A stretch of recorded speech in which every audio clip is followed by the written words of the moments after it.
Hi guys, welcome back to fin life. मैं हूँ सिद्धांत गोयल और आज हम बात करेंगे टाटा मोटर्स के बारे में। काफ़ी लोग टाटा मोटर्स में फंस चुके हैं और स्टॉक का रेट तो 2017 में करीब 450 रुपये के आसपास था, जो अब हमने 2020 में देखा कि लगभग 60-70 रुपये पे आ गया है।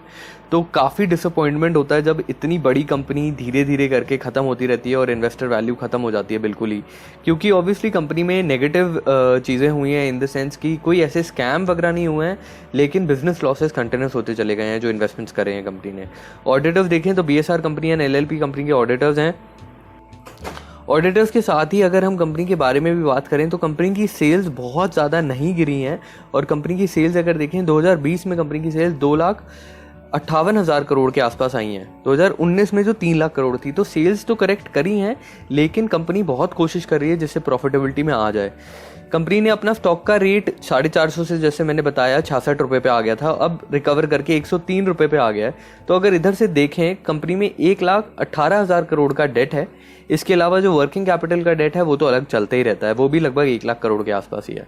कंपनी में असेट देखें तो 3,22,000 करोड़ की कंपनी में असेट्स हैं, जिसमें लैंड वैंड सारी चीज़ें इंक्लूडेड हैं।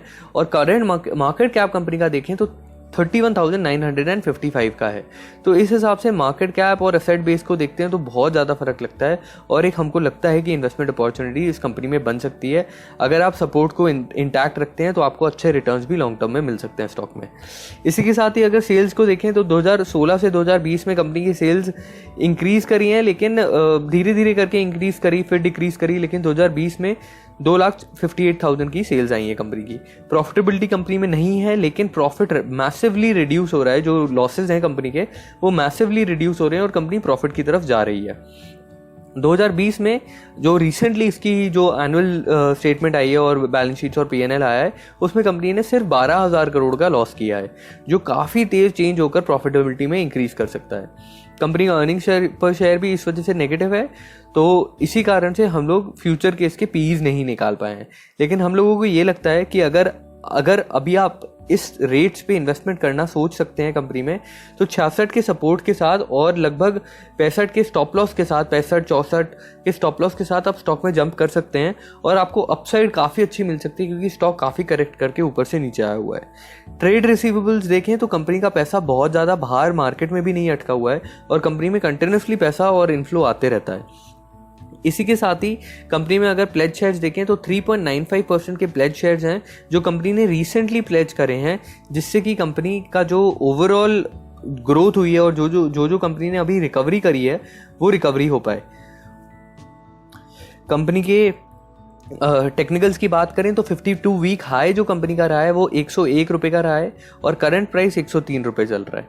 सपोर्ट जैसे बताया 66 पर है और इसका जो अच्छा 52 वीक लो है वो 63.60 का आया है। कंपनी के आपको वो तो पता ही है जो इसके कंपनी के कंपेटिटर्स हैं।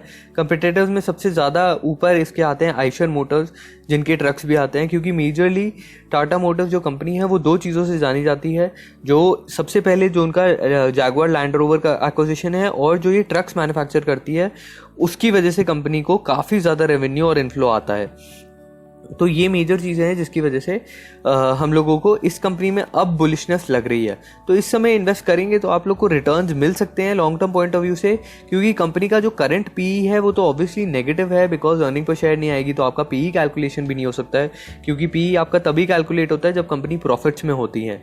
जो हिस्टोरिकल PE बैंड है जिसके अंदर कंपनी फ्लक्चुएट करी है वो लगभग 10 से 19 के बीच में है, जिसके बीच में कंपनी का PE फ्लक्चुएट करता है। तो हम लोग एक्सपेक्ट करते हैं ओवरऑल कुछ समय में 1 साल के अंदर, नेक्स्ट ईयर तक और उसके बाद के ईयर तक हम लोग एक्सपेक्ट करते हैं कि कंपनी का PE पॉजिटिव आ जाएगा और कंपनी में प्रॉफिटेबिलिटी फिर से स्टार्ट हो जाएगी आना, जिसकी वजह से आपको स्टॉक में मूवमेंट फिर से दिख सकता है, क्योंकि कंपनी सॉलिड है और big cap large cap company है। तो इस वजह से आपको अभी जंप इन करना पड़ेगा अगर आपको इसके प्राइसेस और इसके रिटर्न्स को कैप्चर करना है। तो इस वजह से हम लोग को अच्छा लगता है टाटा मोटर्स जंप इन करने के लिए, क्योंकि वॉल्यूम्स वगैरह की कोई कमी नहीं है, ओवरऑल स्ट्रॉन्ग है, हर तरीके से बढ़िया है। और टाटा मोटर का क्योंकि प्रीमियम और फ्लैगशिप कंपनी रही है ये, इस वजह से जो टाटा पूरा ग्रुप है वो इसको डूबने नहीं देगा और इंक्रीज कर पाएगा। इंस्टीट्यूशनल होल्डिंग देखें तो 41% की इंस्टीट्यूशनल और म्यूचुअल फंड होल्डिंग भी स्टॉक में है। सो वो भी एक बहुत अच्छी चीज़ है कि लोग और म्यूचुअल फंड्स इसमें ट्रस्ट करते हैं और एक्सपेक्ट करते हैं कि ये फिर से रिकवर करके स्टॉक बढ़ेगा और कंपनी इंक्रीज करेगी। So that's about it for this company. Signing off, सिद्धांत गोयल फ्रॉम FinLife। अगर आपने अभी तक हमको सब्सक्राइब नहीं करा है तो सब्सक्राइब बटन क्लिक कर दीजिए, और यूडेमी पे हमारे कोर्सेज आप देख सकते हैं जहाँ पर आपको किस तरह टेक्निकल एनालिसिस करना है, इन्वेस्टमेंट साइकोलॉजी कैसे समझनी है, कब एंटर करना है, कब एग्जिट करना है स्टॉक से, वो सारी चीज़ें आप देख सकते हैं और वो बहुत बेनिफिशियल रहेंगी। So that's about it. Happy investing. Signing off, सिद्धांत गोयल।